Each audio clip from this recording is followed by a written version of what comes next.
Hemos anunciado porque efectivamente desde ya un tiempo vamos a estar presenciando la situación de varios colegios que van a comenzar a retornar sus alumnos a clases. ¿De qué forma lo van a hacer? Bueno, eso va a depender, ¿no es cierto?, de cada establecimiento, con la aplicación de los protocolos debidos. La defensora de la niñez ha dado su respaldo, Patricia Muñoz, a esta iniciativa, sí y solo sí, efectivamente, como decimos, se cumplan con los protocolos que garanticen la seguridad a los alumnos y alumnas. El problema es que la comunidad de padres y apoderados pareciera ser a nivel global, estoy pensando a nivel nacional, lo que dicen las encuestas, en fin, sigue manteniéndose un alto número, un porcentaje importante reacio, ¿verdad?, a mandar a sus hijos al colegio. Pero queremos abordar este tema desde el punto de vista de la educación, de los desafíos que supone esta medida.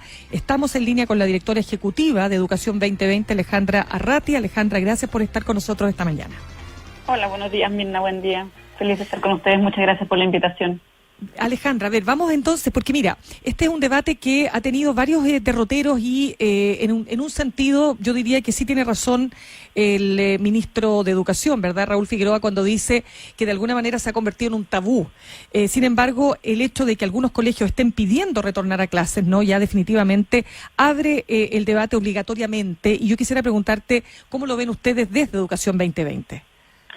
Sí, mira, nosotros creemos, bueno, primero que nada es súper importante convenir que en el fondo, o hacer explícito, que las clases presenciales están suspendidas no porque no se valore el valor de la escuela, el valor del contacto que hay, del aprendizaje en la escuela, sino que por razones sanitarias, como que a veces se distorsiona un poco este debate y se cuestiona si se valora o no se valora la escuela. Yo creo que si hay un piso mínimo aquí es que todos valoramos la escuela. Todos quisiéramos que los niños estén asistiendo a clases, pudiendo tener esa experiencia formativa, ¿no? No se tiene por un tema sanitario. Y desde esa perspectiva, nosotros lo que nos preocupa es que quizás creemos que en el fondo la pregunta, más que cuándo volver o no a clases presenciales, es cómo apoyamos, en el fondo, trayectorias de aprendizaje, ya sea presencial o a distancia, porque sentimos que de alguna manera esa conversación no se está teniendo, y eso es lo que nos preocupa. Efectivamente es importante ir analizando cómo volver, pero aquí lo que hay que ver es cómo damos las condiciones para que se vuelva a clases presenciales de un modo que sea viable, que sea adecuado, porque hay una serie de condiciones que hay que abordar que requieren recursos, por ejemplo, y eso como que está fuera de la conversación, ¿no? Hay un tono de alguna manera un poco nostálgico en la conversación, como volvamos a lo que teníamos antes. Y ¿pero la recursos de qué tipo, perdón, Alejandra, para entender? Por ejemplo, te pongo un ejemplo, Mirna. Si es que nosotros sabemos, y el Ministerio también lo ha dicho, ¿no?, que cuando se retorne a clases, y en los colegios que están retornando también ha sido así, va a ser voluntario y además va a ser por las condiciones sanitarias, no van a poder volver todos los niños en el mismo horario, entonces vamos a tener que tener turnos, va a haber que tener algunos niños en la sala de clases y otros en las casas. Eso implica que tú tienes que tener algunos profesores con los niños que están ahí y otros profesores atendiendo a los niños que están en las clases, en las casas, digamos. ¿Qué implica eso en términos de la planta docente, por ejemplo? Vamos a tener que tener más profesores, vamos a tener que tener distintos turnos. Los colegios que tienen salas de clases en las cuales caben todos los niños con el distanciamiento social requerido no son todos, es más, son la minoría, ¿no? Entonces, ¿cómo abordamos las inversiones de tipo estructural que se requieren? Los temas sanitarios, bueno, el Ministerio dentro de los pasos que contempla, considera la entrega como de un kit sanitario, y eso nos parece ciertamente muy positivo, porque las escuelas van a tener que invertir en todo lo que implica el apoyo a las medidas sanitarias, ¿no? Sí, Alejandra, muchas veces los debates empiezan a ser superados por acontecimientos. Repasemos un poco en qué estamos para preguntarte qué te parece la forma en que se están adoptando algunas medidas. Ya empezó a aplicarse el retorno a clases presenciales muy acotado, pero sin duda este debate le importa a todo el mundo. Hay 5 colegios que retornan en Paine, 4 en Vitacura, tercero y cuartos medios, esto equivale más o menos al 30% del alumnado de estos colegios. Además, las comunas que están en fase 4 a 5 tienen que pedir solicitud al Ministerio de Educación, y las que traten o quieran implementar retorno moderado a clases en fase 3 tienen que pedir autorización al MinSal. Esto es un panorama súper atomizado, dispar.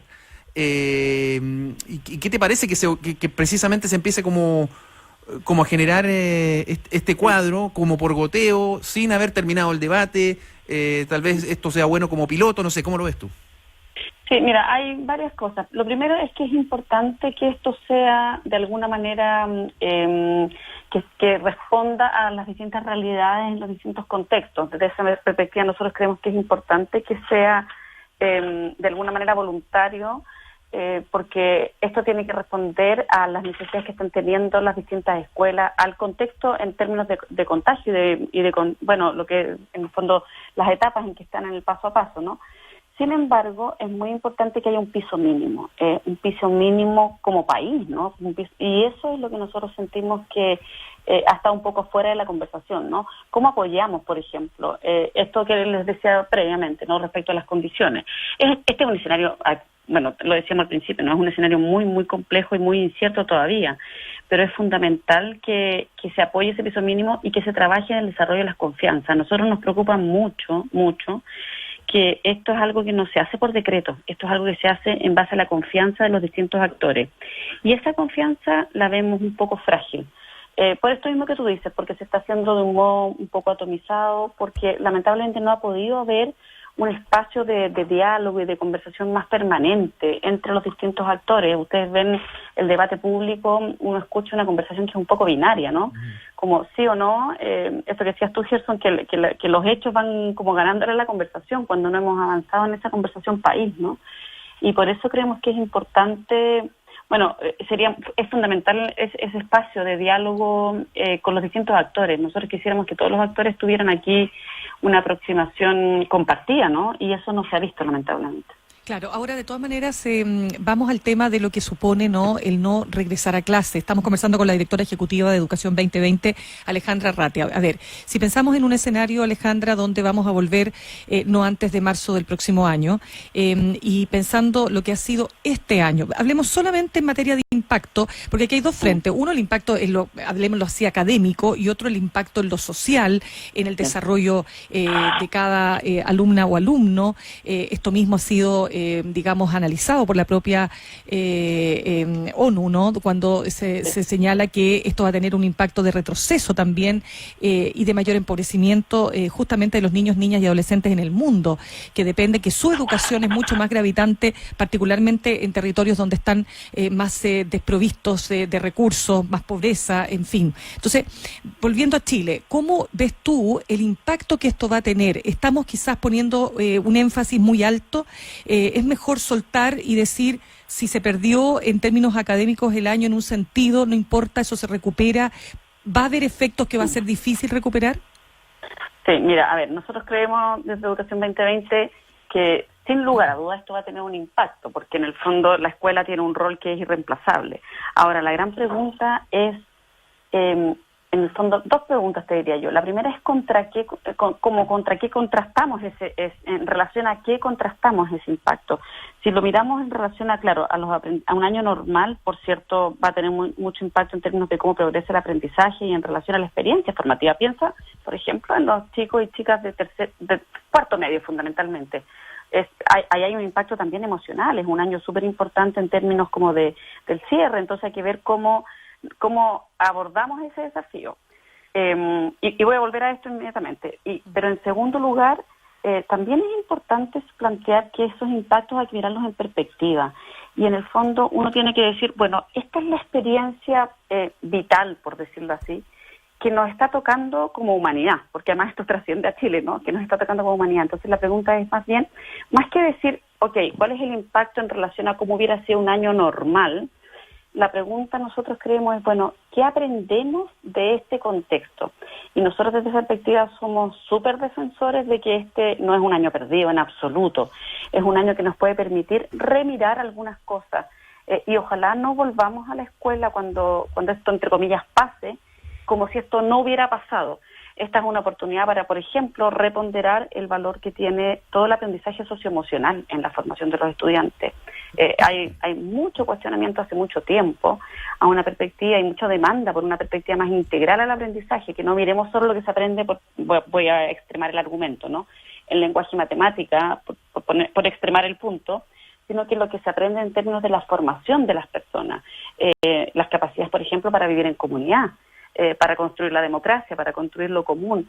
Y todas esas son cosas que podemos remirar a la luz de este año. Entonces, es muy importante que apoyemos, en el fondo, las trayectorias de aprendizaje, pero más que desde la perspectiva de cómo mantenemos lo que teníamos antes, desde la perspectiva de cómo remiramos el proceso educativo en base a lo que estamos viviendo este año. Es un poco lo que nos pasa a las personas, ¿no? Cuando uno está muy enfermo, cuando uno vive una crisis, uno se replantea un poco las cosas, y nosotros creemos que esta es una oportunidad para replantear qué es lo más importante de la educación. Y eso ojalá que no perdamos la oportunidad, porque hace mucho tiempo además venimos con cuestionamientos profundos al sentido de la educación que están percibiendo sobre todo los jóvenes, las nuevas generaciones. Y esta es una oportunidad para remirarlo. Perdona que te interrumpa ahí solamente, Gerson, cortito. ¿Qué cosas debiera quedar atrás, dirías tú, no? Es decir, prácticas que no son, digamos, que no van en el objetivo que tú estás planteando, de lo que conocíamos hasta ahora en educación.